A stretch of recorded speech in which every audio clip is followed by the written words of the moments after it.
waxay idinka sheekaynaya gabadh gaala ah waa gabadh madow oo soo muslimto marka hore gaala ahay ayaa gabadhaas waxa iga yaabiyey gabadha anaaba soo muslimiyey waxa iga yaabiyey wax marka la soo muslim yani ana u qabtay shahaadada waxa iga yaabiyey gabadhan siday ninkeeda ula dhaqanto nin baan u guuriyey kaloo madow African American waxaan deganay marka Maryland meelado oo Mareykanka ah ninkii marka wuxuu igu yiraahdaa Saeed imaan buu dhahaa gabadhu waa cajiib gabadhu ilaahay noo barakay dumarka African American waxa lagu yaqaan dumarka madmadow ee soo muslimay Mareykanka degan inay taf yihiin ay adag yihiin taagan yihiin ninka halka hadii goor ay ka jiraan oo laga aawdo bileysto ninkana gabadhiisa wuu amaanaya waana aad buu ugu faraxsan yahay inantii baan u yeeray ii waran baan ku waxay tiri caynka ninka loola dhaqmo ninka caynka loola dhaqmo waxaan ka bartay hooyaday haye waxay tiri hooyaday waa hooyada gaala ayaa aabaheedoo gaala hooyaday bay tiri markuu aabahay yimaad intaanu imaanin bay annaka nasiib diyaarin jirtay way noo sii maydi jirtay looshii bay nasiib marin jirtay way nasiib qurxin jirtay cadar bay noo sii marin jirtay annakoo diyaara oo aad moodin inaan daa aroos tegayno xaflad aan tegayno qurqurux badan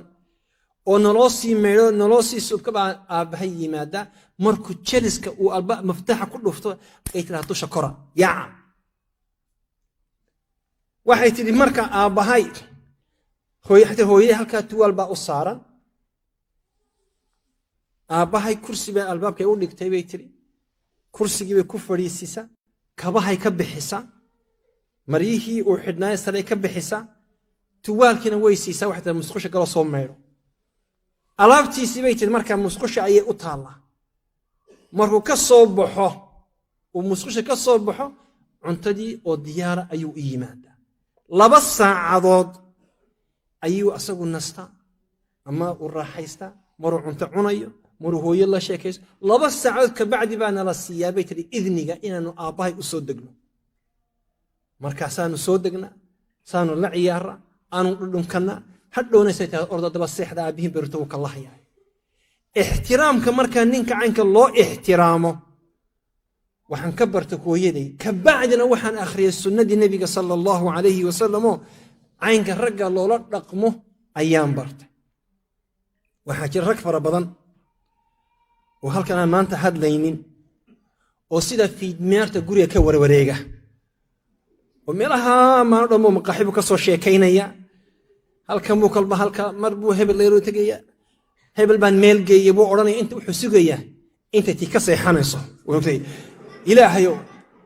ilaahayo tii bas on dheh wuxuu sugaya inta tii guriga ma sha Allah ka seexanayso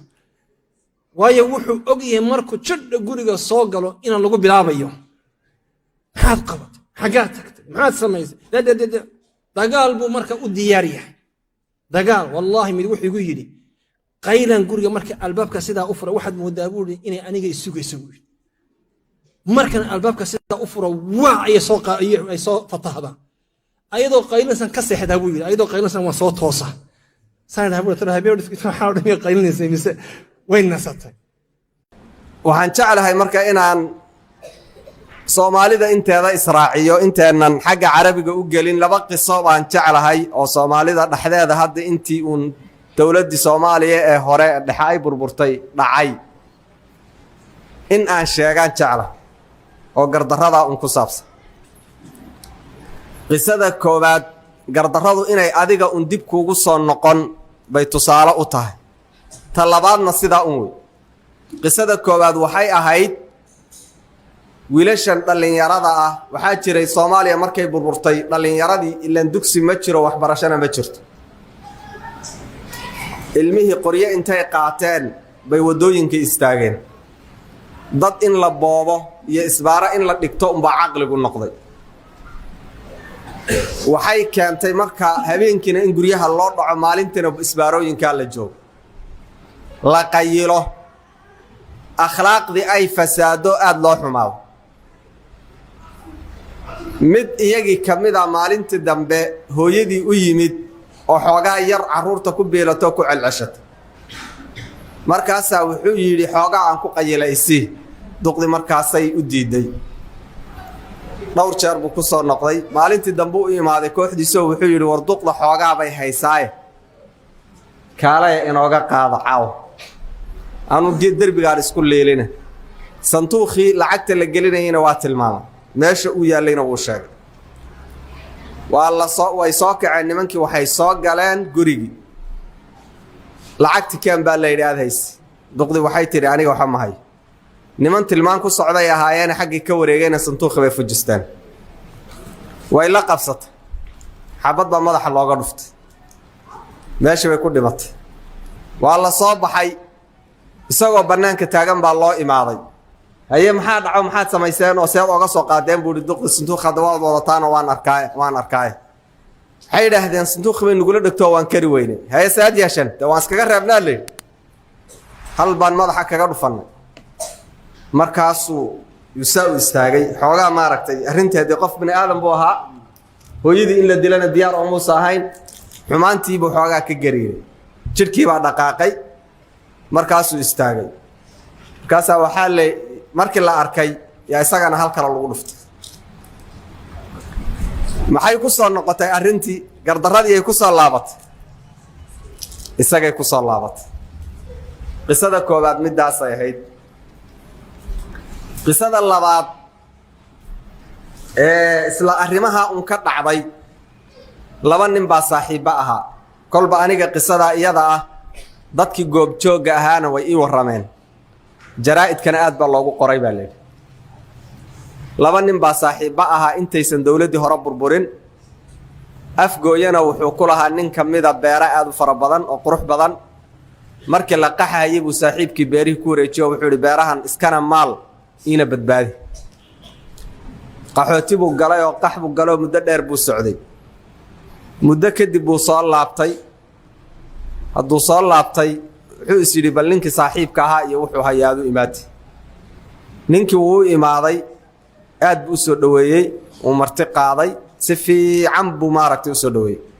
markii la dhammaystay baa wuxuu yidhi niyahow haddii anna xoogaa dhibaataan galay, beerihiina waad haysay iyo wixii hanti ahaa, maxaa ka nool? beerta aad bay u qurux badantao way joogtaabu. waxaan rabaa buu idhi in aan tagno oon bal beerti fiirinno, adna muddaad haysay hadda aan kala qaybsanno, qaybna aan ku siiyo, qaybna aniga aan lahaado. ma saasaa haa waayahay, waa la israacay. beerihii baa la tegey. beerihii markii la tegey ninkan waxaa la xumaatay beerta in la kala qaybiyo. beertiina la dhex qaadahayoy labadooda besa yihiin yuu bustoolad madaxa kaga tiriyey. ninka halkiibuu ku nafbaxay. ha nafbaxee iskamuusa tegine qayluu afka ku dhuftay. talla ayay saaxiibkay baa la dilayey, kanaa la sameeyey. meel walbuu u orday, wuu hanjabay, dadkii oo dhan buu orday, yaa dilay. waa laysku soo kacay, waa la soo diday.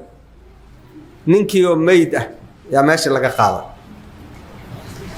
qabri baa la qoday. qabrigii markii la qoday oo ninkii qabriga qarkiisa la dhigay buu yidhi haye budhiga intuu xagga istaagay. ha la qaada markii la yidhi baa tab loo qaada la waayay. warba nala qabaa la yidhi inkaarme. wuu qabtay, helelef buu yidhi. qabrigii baa la dhigay ninkii.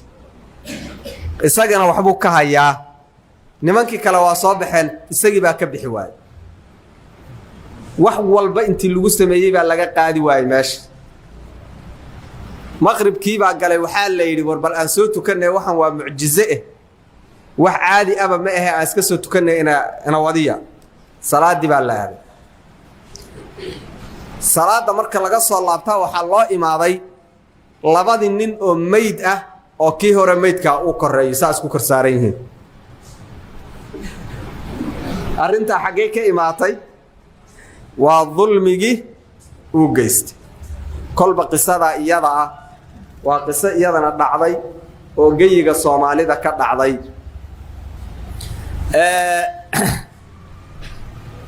qisaska aan iska dhameeye laba qiso oo carabta ka dhacday baan ku dari. qisa waxa weeyaan sacuudigay ka dhacday kolba nin dhakhtar ka sheekeeyay ani waan dhageystay wuxuu leeyahay ninkaas laba nin baa daris ahayd iyaga oo daris aba midkii miskiin ahaa oo ag deganaaba mid kale dhul ku qabsaday dhulkii isaga ahaa markuu ku qabsaday yuu ninkan kale u soo maqraati furay markii la isqabsado wuxuu yidhi dhulkan ninkana iskale mana lah waa zuuran ninkii dhulkiisii isagoo taagan baa la qaatay waa lagu kala tegay maalintii dambe isbitaalka la dhigay ninkii waa xanuunsaday haddii la baadhay waxaa la arkay tuubooyinkii qalbiga dhiigga siinayay mid ka mid ahoo fashil ku jiro tii iyada ahayd haddii la hagaajiyey haddana waa fashilanta waa lagu celiyey way fashilanta xoogaa markii la joogay tii kalaa fashilanta xoogaa markii la joogay kelli baa fashilanta waa la yaabay ninkii wuxuu ku jiray xaalad miyir daboola markuu soo miyirsaday yuu ninkii la hadlay dhakhtarkahaa wuxuu yidhi waxaad qaadataa lambarkaas ninkaa hebel la yidhaahdo wac walaalow waxaad tidhaahdaa ilaa isoo gaadho tacbaan baan ahay waa ninkii wuu isgartay inuu ku jiro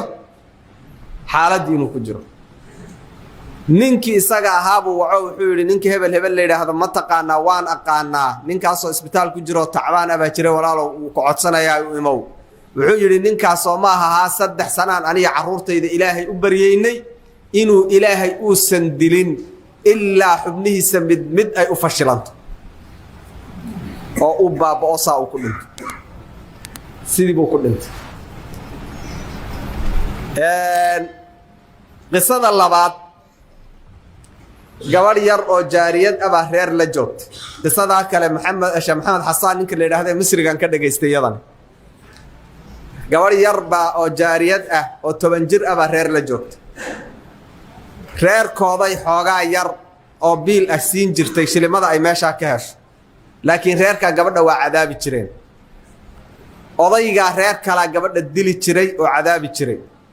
iyadana aad inay ugu khidmayso oo ay ka soo baxda hawsheeda isku dayaysa say u socotay maalintii dambe way indhabeeshay dilkii iyo dacdarradii iyo dhibaatadii daraaddeed bay la indhabeeshay dam arrintaa markay ku dhacday oy arkeen inaysa anfacaynin bay iska direen waa lagu kala tegey bahasha marmarka qaar dulmigu adiga laftaada waxaa laga yaabaa carruurtaada inuu galo maalintii dambe waxaa dhacay wiilkiisii baa gabadh guursaday gabadhi markii loo aroosay ayaa gabadhii ay uuraysatay wiil bay dhashay hadday wiilkii dhashay indhaba looma abuurinba waa dam arrintii la yaab bay noqotay dhakhtar walbay u tageen gabadhi baa la baadhay wax walbaa la sameeyey waxaa la yidhi marka maadaama oo labadan ruux ay kala fogaayeen qaraababa ahayn ilmaha dambe insha allahu waxay noqon doonaan aamin mar labaad bay haddana gabadhi